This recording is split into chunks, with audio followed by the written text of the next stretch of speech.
이스라엘 백성들이 하나님 앞에 거역하고 불순종하는 그것이 그냥 몸에 딱 배어 있었습니다.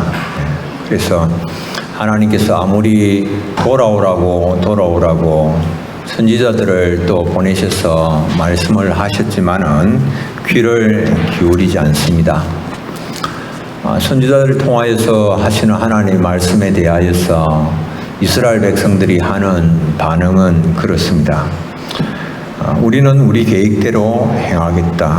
우리는 우리 악한 마음에 완악한 대로 행하겠다. 막 나가는 겁니다. 하나님께서 돌아오라고 하시지만 우리는 완악한 마음대로, 악한 대로, 우리 마음대로 하고 싶은 대로 행하겠다. 선지자의 권면에, 경고에 대하여서 막 나가는 이스라엘 백성들 모습이죠. 거룩하신 하나님이십니다. 그러나 하나님은 인내가 무한하신 하나님이시죠. 그래서 참고 기다리시는 겁니다. 그러나 심판을 하나님께서 늦추신다고 해서 심판하시지 아니하실 것이다 라고 착각을 하면 안 됩니다. 너무 늦기 전에 돌아서야 되는 일입니다.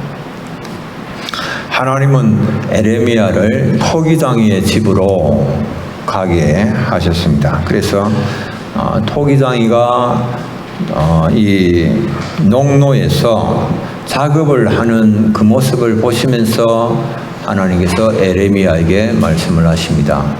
토기장이의 손에서 진흙이 터지면은 그릇을 만들었는데 그 진흙이 이제 터지면은 그러면 토기장이가 그 터진 그릇으로 또 다른 그릇들을 토기장이가 마음에 원하는 대로 자기 원하는 대로 하고 싶은 대로 다른 그릇을 만들게 됩니다.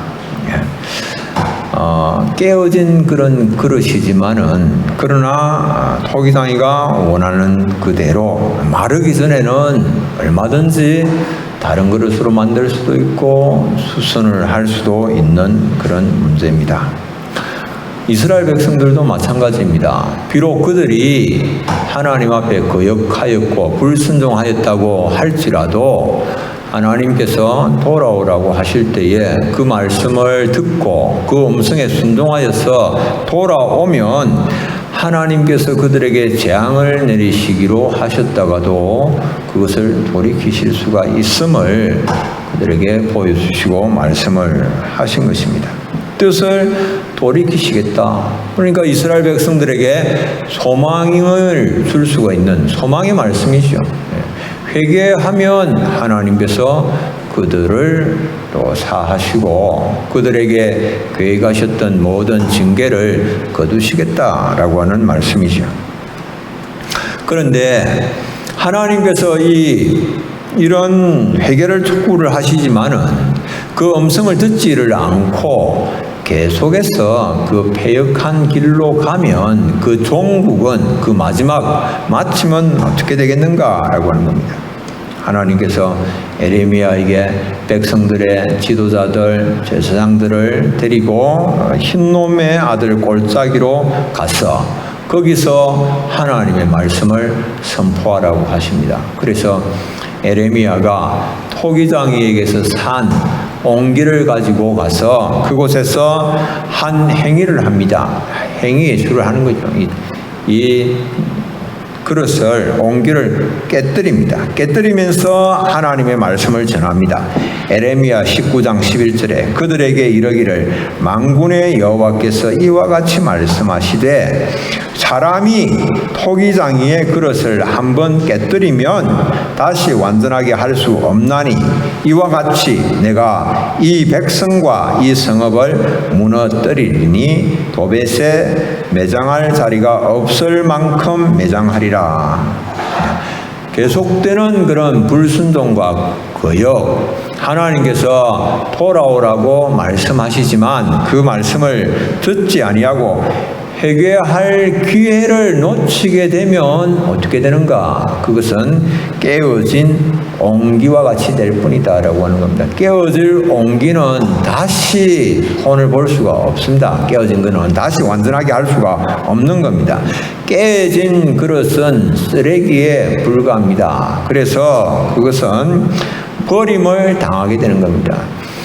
하나님께서 회개하라고 말씀하시지만 계속해서 고집 부리고 완악한 마음대로 원하는 대로 그 길을 자기의 길을 가게 되어지면 마침내는 하나님으로부터 버림을 당할 수밖에 없다라고 하는 것을 하나님께서 말씀을 하셨습니다. 이 유다의 말기에 이르면 전혀 웃을 일이 없습니다. 우리가 열왕기 하를 보고 역대하를 보고 또 에레미야, 이사야 이런 부분을 보면 유다의 말기에 대해서 말씀을 하는데요. 웃을 일이 전혀 없어요. 어디에도 소망이 없습니다. 지도자들에게도 소망을 찾을 수 없고 백성들에게도 소망을 볼 수 없고 아무도 정말 희망의 한 줄기 희망도 볼 수가 없는 그런 모습들입니다. 목자들, 백성들의 지도자들이라고 하는 사람들은 백성들을 잘 돌보아야 하는 그런 위치에 있음에도 불구하고 그들은 오히려 싸나운 맹수처럼 백성들을 이렇게 해치고 백성들로부터 착취하는 이런 일에 이골이 나 있는 그런 사람들이었습니다.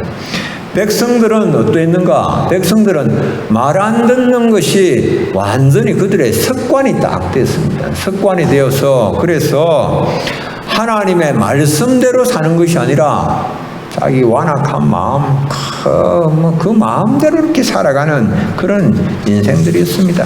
예. 정말 이 어둡고 우울한 그런 역사입니다. 날씨에 비유하자면 맑은 날씨가 하나도 없어요. 요즘처럼 계속해서 부전 날씨입니다. 흐리고 또 비가 오는 전혀 반전의 기회를 찾을 수가 없는 겁니다. 회개를 촉구하였지만은 회개하지를 않습니다.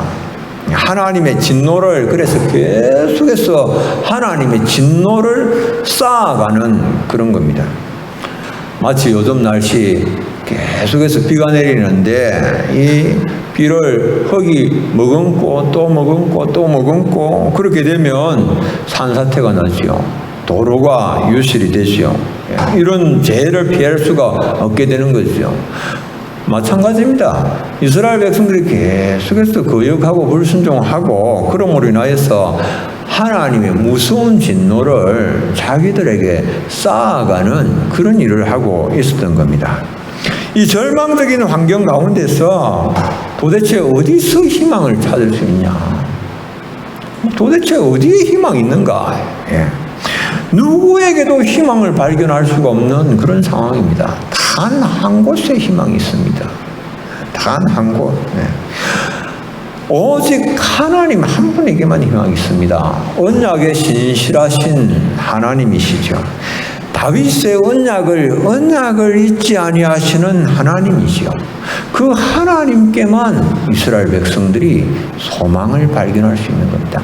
하나님께서 모두가 다 하나님의 말씀을 거역하고 불순종하고 자기들의 길을 가는데 하나님만 홀로 그 언약을 잊지 아니하시고 그 다윗의 언약을 행하시는 겁니다.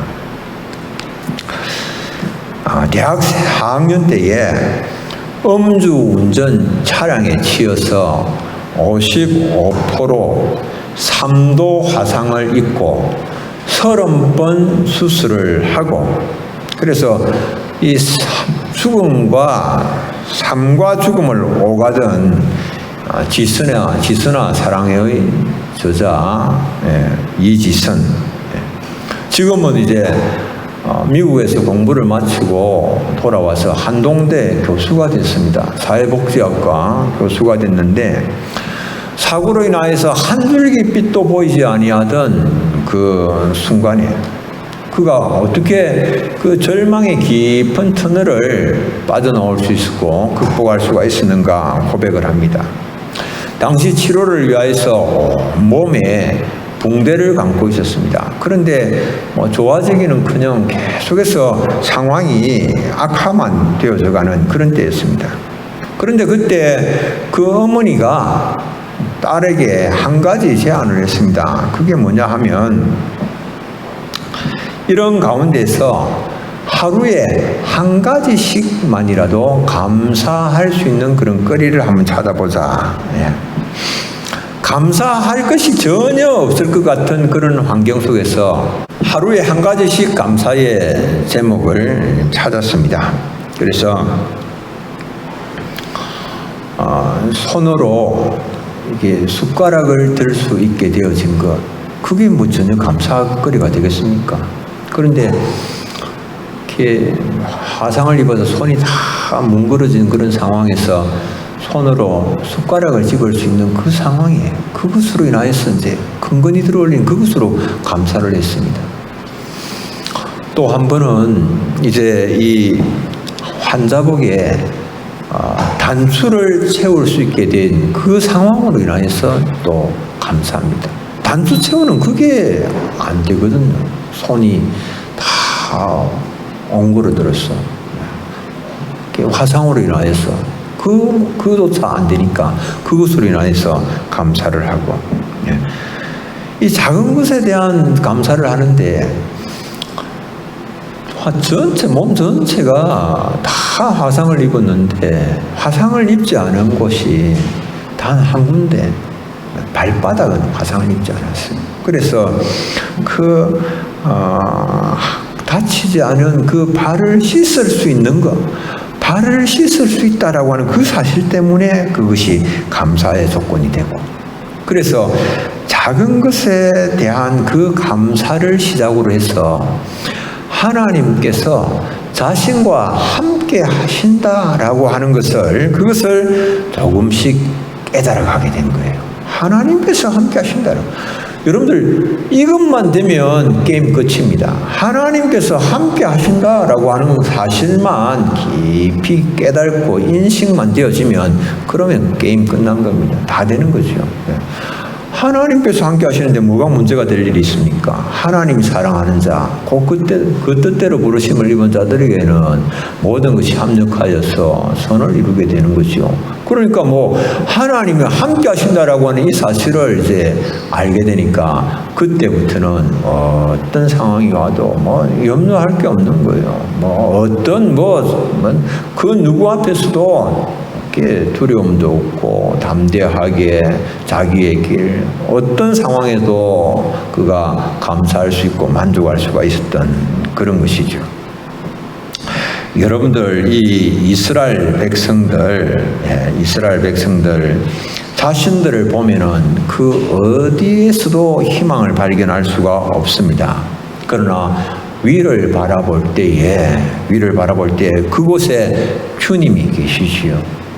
그곳에 계시는 주님은 진노 중에도 긍휼을 잃지 아니하시는 하나님이시죠. 그래서 그 하나님께 소망을 찾을 수가 있는 겁니다.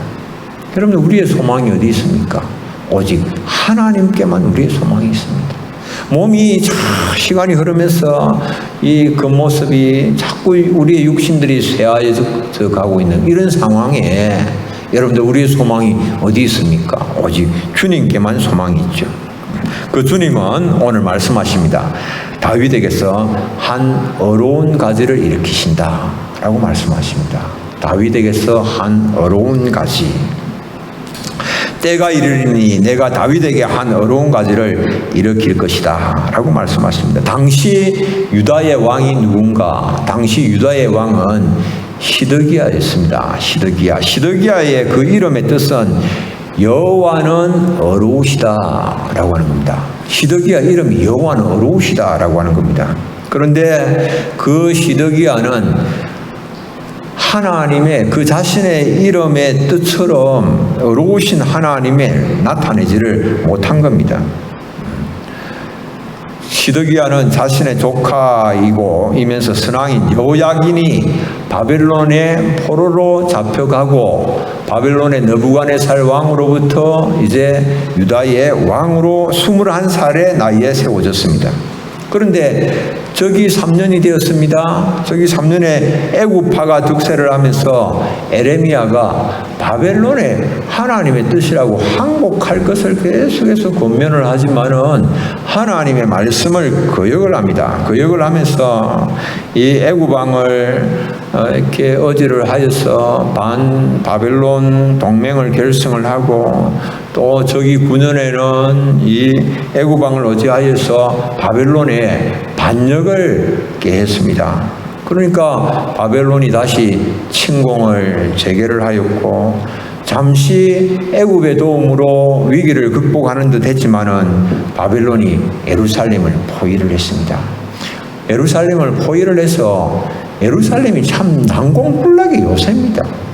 거기서 횟수로 몇 년을 버티는가 하면 3년을 버팁니다.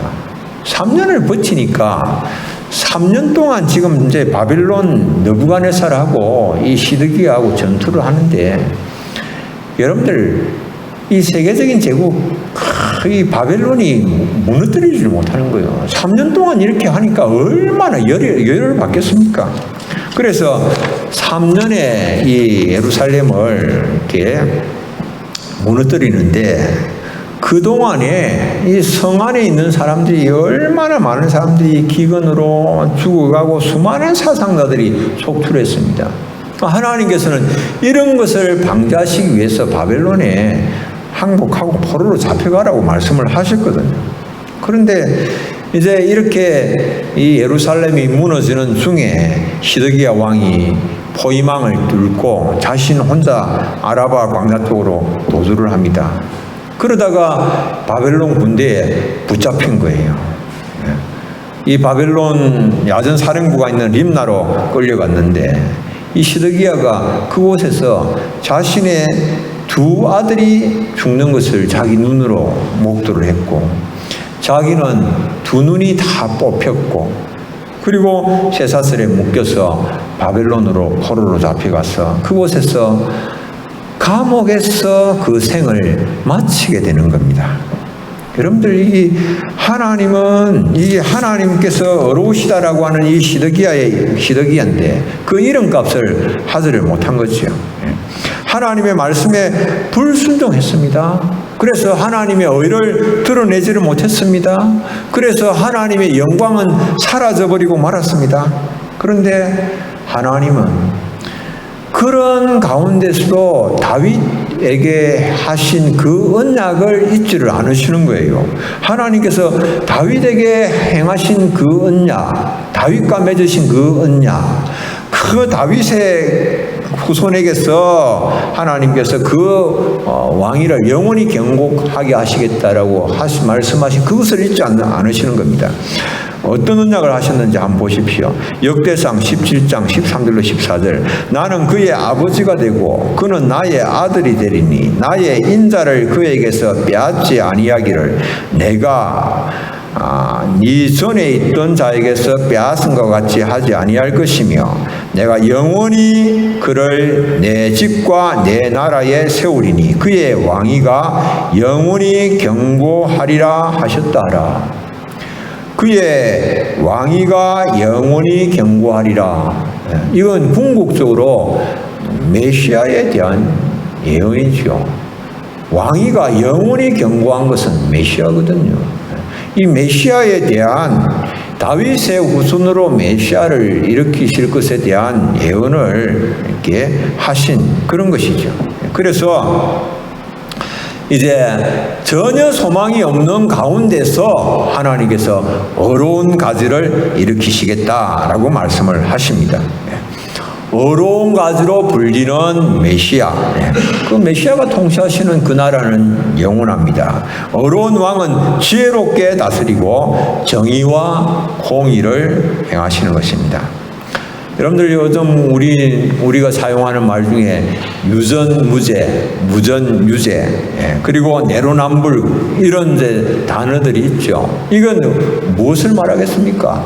정의와 공의가 실종된 사회의 모습을 표현하는 그런 말입니다. 법이 있어도 정의가 없다는 거예요. 돈이 그냥 법이고 권력이 그냥 법이고 하는 그런 겁니다. 정의가 공의가 실종되고 돈과 권력으로 통하는 죄악된 세상이죠.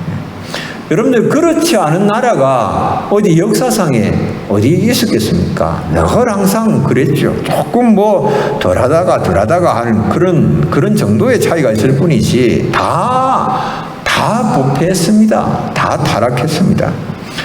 그렇다고 해서 내 속에는 선한 것이 있을까요? 내 속에는 아름다운 것이 있을까요? 그렇지 않아요. 내 속에서 나오는 것 중에도 선한 것 아무것도 없습니다. 다른 사람들은 마구 비난하고 손가락질 하지만 내 속에서 나오는 것도 아무것도 선한 것이 없고 아름다운 것이 없습니다. 선을 행하고자 하는 그런 바람은 있지만은 선이 아닌 것만이 자꾸 내 속에서 나오는 거예요. 참 안타까운 그런 겁니다. 그래서 바울은 그런 자신의 모습을 보면서 너무 안타깝습니다. 그래서 탄식을 합니다. 로마서 7장 22절로 24절 내 속 사람으로는 하나님의 법을 설거하되 내 지체 속에서 한 다른 법이 내 마음의 법과 싸워 내 지체 속에 있는 죄의 법으로 나를 사로잡는 것을 보는도다. 오라 나는 공고한 사람이로다. 이 사망의 몸에서 누가 나를 건져내랴. 여러분 탄식할 수밖에 없는 것이 바울은 성인이라고 불리는 사람이에요. 이 바울조차 그러할진데 우리는 말해서 뭐 하겠습니까? 부패하고 타락한 인간들입니다. 자신이 인생의 주인이 되어서 자기 마음대로 살아갈 때에 우리의 인생은 실패투성입니다. 허물투성입니다. 실수투성입니다. 한평생 내가 살고 나서 나의 인생을 되돌아볼 때에 나의 인생이 정말 빈배와 같은 그런 모습입니다. 그런데 의의 왕이신 우리 주님 예수 그리스도께서 우리에게 임하셔서 우리를 통치하시고 다스리시면 그 삶에 놀라운 변화가 일어나게 되는 겁니다. 그분이 통치하시면 우리의 인생이 형통하고 복됩니다. 어려운 가지가 되시는 그분이 통치하시고 우리가 그분에게 붙어있게 되어질 때에 생명의 열매, 의의 열매가 있고 행복의 열매를 맺게 되는 겁니다. 어려운 왕은 우리를 넘어지게 하는 모든 원수의 악한 계계도 다 아시고 그 원수들의 모든 악한 계계도 다 무너뜨리시고 숲으로 돌아가게 하십니다. 그분이 친히 마귀의 시험을 받으시고 그 시험을 극복을 하셨기 때문에 그렇습니다. 마귀는 예수님께 찾아왔습니다.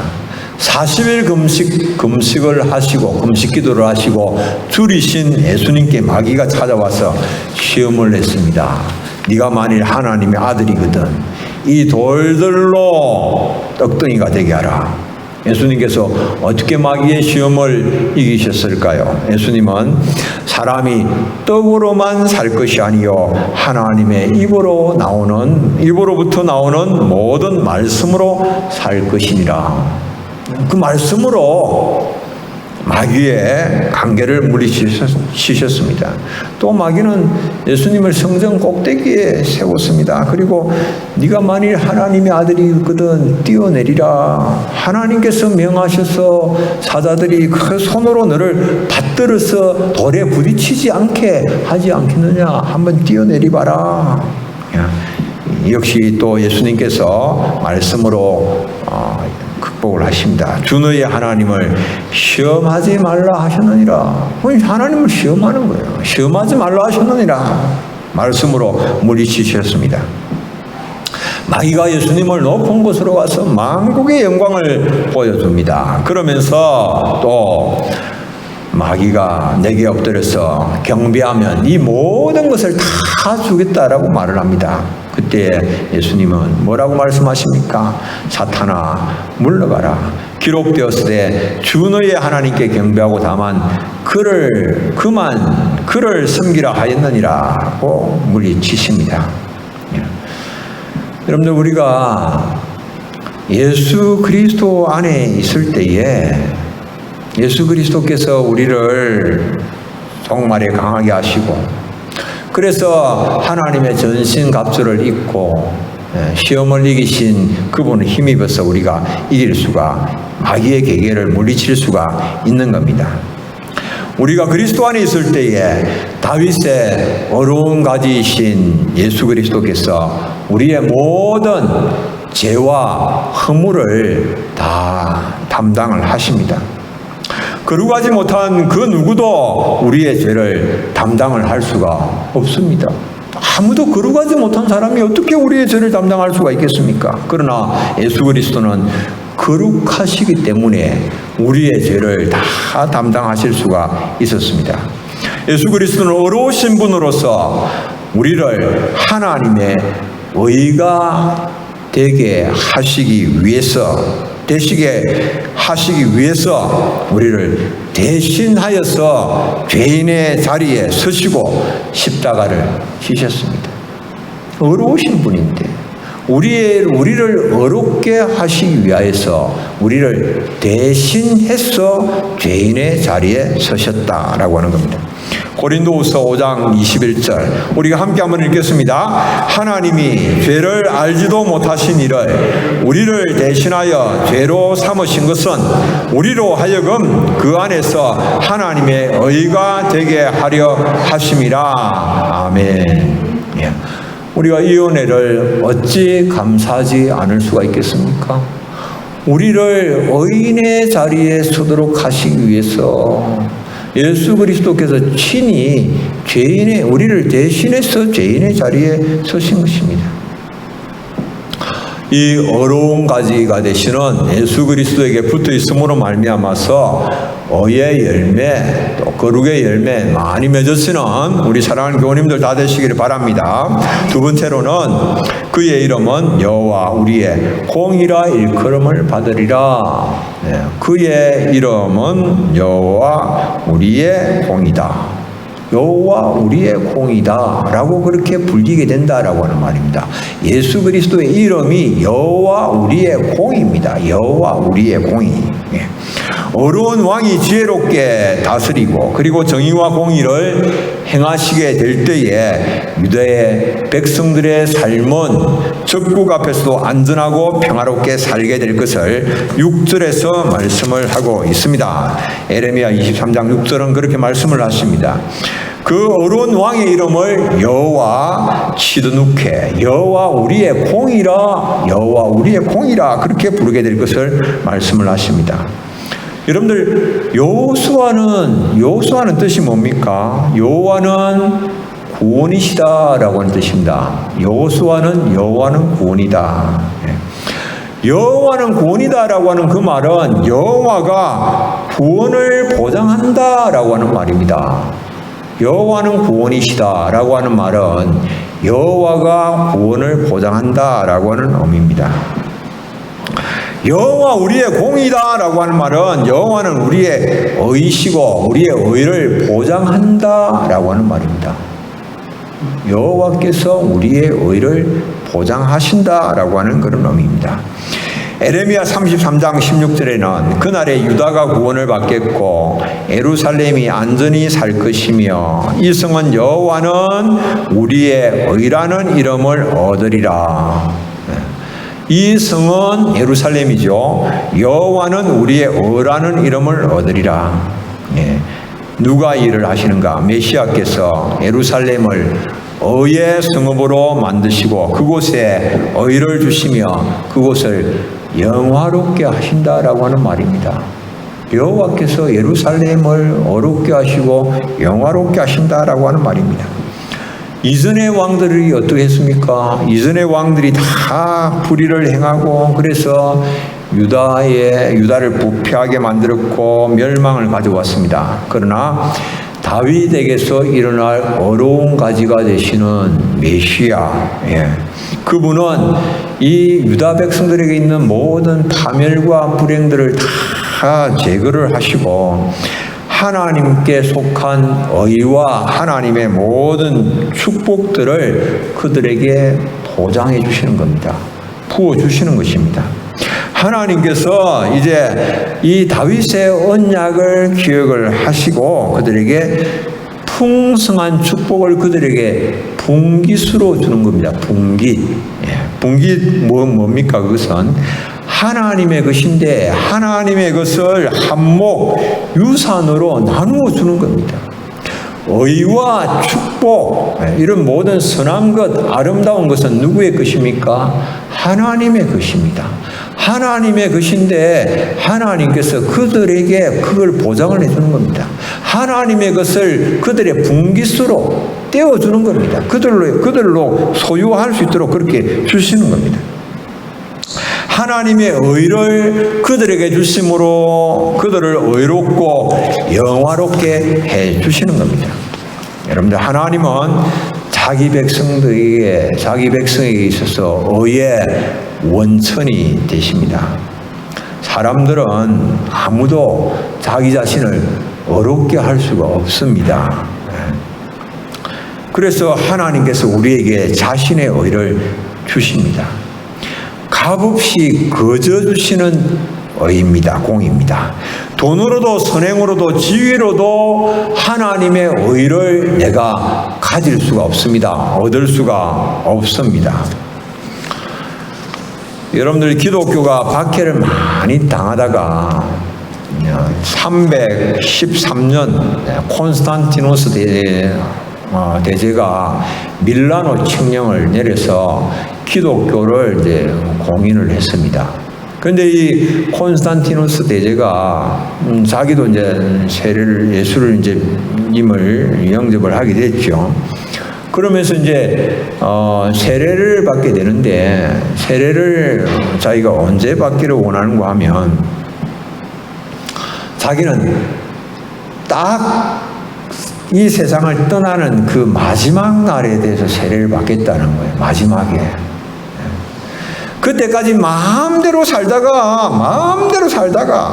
하고 싶은 거 다 하다가, 그리고 마지막에 세례를 받고, 세례를 통해서 자신의 행한 모든 죄를 다 씻음을 받고 깨끗함을 받고, 그리고 천국을 가겠다. 그렇게 이제 생각을 한 겁니다. 여러분들, 그게 그렇게 될까요? 그게 가능할까요? 세례만 받는다고 해서 다 죄 씻음을 받을 수가 있을까요?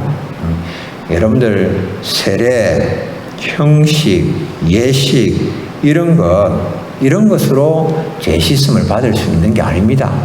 세례 받는다고 해서 어렵게 되어지는 것이 아니다라고 하는 말이지요.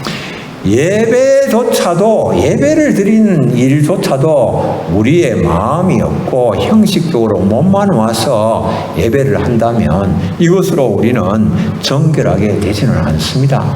거룩하게 어렵게 되지는 않는다라고 하는 겁니다. 오직 우리가 예수 그리스도 안에 있을 때에 그 안에서 우리가 깨끗함을 받게 되어지고 어렵담을 받는 것입니다. 우리는 죄와 연약함 가운데서 구원을 받았습니다. 완전히 죄를 다 버린 그런 사람들을 하나님께서 구원하신 게 아닙니다. 여전히 죄를 계속해서 죄를 범하고 있는데, 죄를 범하고 있는 그 사람들을 하나님 어떻게 해야 하십니까? 하나님께서 그들을 징벌을 하셔야 되는데 징벌을 하시는 것이 아니라 하나님 구원하셨습니다. 이건 하나님의 의와 거룩하심과는 맞지를 않습니다. 하나님은 어려우신 하나님이시기 때문에 죄를 계속해서 범하면 그를 징벌을 하셔야 되는 그런 일이죠. 도무지 있을 수가 없는 그런 일입니다. 그런데 하나님께서 예수 그리스도를 화목 제물로 삼으셔서 자신의 의를 우리에게 부어주셨습니다. 누구의 의를 우리에게 부어주셨다고요? 하나님의 의를 우리에게 부어주신 거예요. 우리를 벌하셔야 되는 그 자리에서 예수 그리스도를 화목제물로 삼으시고 하나님의 의를 우리에게 부어주셨습니다. 로마서 3장 25절 26절 이 예수를 하나님이 그의 피로서 믿음으로 말미암아 화목 제물로 세우셨으니 이는 하나님께서 길이 참으시는 중에 전에 지은 죄를 간과하심으로 자기의 의로우심을 나타내려 하심이니 곧 이때에 자기의 의로우심을 나타내사 자기도 의로우시며 또한 예수를 믿는 자를 의롭다 하려 하심이라.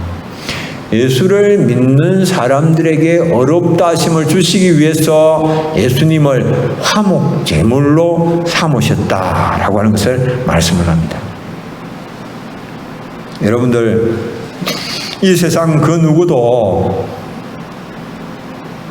그 다른 사람에게 의를 나누어 줄 수가 없습니다. 하나님의 의를 가진 사람, 오직 예수 그리스도만 그 일을 하실 수가 있는 겁니다. 예수 그리스도의 십자가의 보혈로 구속받은 자녀들은 더 이상 죄와 부끄러움 영향 아래 있지를 않습니다. 우리는 새 이름을 받습니다. 새 이름을 받은. 이긴 자들에게는 주님께서 새 이름을 주십니다. 더 거룩하고 더 행복한 상태의 이름. 그게 뭡니까? 여호와 우리의 의다라고 합니다. 여호와가 우리의 의를 보장하십니다. 하나님이 우리의 의를 보장하십니다.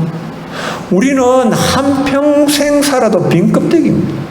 우리에게는 아무런 어려움이 없습니다. 내가 행한 것으로는 하나님 앞에 설 수 있는 자가 아무도 없습니다. 누가 우리의 의입니까? 여호와께서 우리의 의를 보장하십니다. 예수 그리스도께서 십자가에서 이루어 놓으신 그 의를 자신의 또 것으로 누리시는 우리 사랑하는 성도님들 다 되시기를 바랍니다. 예수 그리스도께서 십자가에 죽으심으로 우리에게 또 부으시는 모든 좋은 것들을 다 나의 것으로 믿음으로 받아 누리는 복된 삶을 살아가시는 우리 교우님들 다 되시기를 바랍니다. 기도하겠습니다. 하나님 아버지, 은혜를 감사합니다. 오늘도 또 저희들을 사랑하셔서 오늘 말씀을 통하여서 하나님께서 일으키신 어려운 가지이신 예수 그리스도, 그분이 또한 우리의 여호와 우리의 공의가 되심을 감사합니다. 우리는 한평생 또 참으로 내가 최선을 다해서 살았다 할지라도 하나님 앞에서 내어놓을 수 있는 의인은 아무것도 없습니다. 우리의 의인은 더러운 누더기와 같은 것임을 고백을 합니다. 그러나 이제는 우리가 하나님께서 우리에게 주시는 의의 옷을 입고 하나님께로 나아가며 또 하나님의 은혜 가운데 하나님께서 주시는 풍성한 복을 누리는 복된 삶을 살아가는 저들이 되게 하여 주옵소서. 예수님 이름으로 기도드립니다. 아멘.